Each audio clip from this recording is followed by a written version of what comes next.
With the exception of Shoshana's tremors, there was absolute stillness under the hayloft.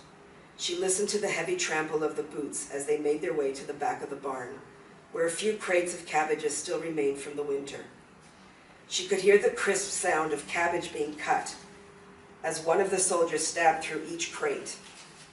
Then came the thud of hail base hitting the concrete floor. They're looking for a hidden door, she thought. Shoshana's body stiffened when she realized they were stabbing at the bundles of grain piled on top of their enclosure. They're coming closer. They're going to find us. We're going to die, she screamed in her head. Her hands tightly covered her mouth.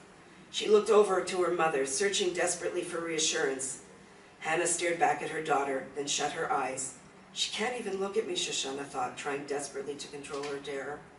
Suddenly, a sharp steel blade thrust through the slats, entering her space.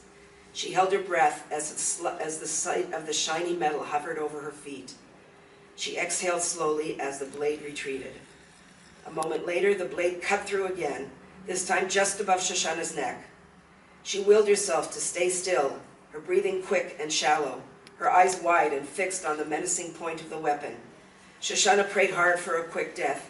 Please, God, I don't want to suffer. Let me die without pain. Let's move on, one of the SS officers said to the other. Is it over? Did we make it? Shoshana turned her head and saw David peek through the cracks and watch as the black boots retreated from the barn. The clang of the iron bar securing the door was the most beautiful music they could imagine. No one spoke, no one moved. Many hours passed before the tension left their bodies.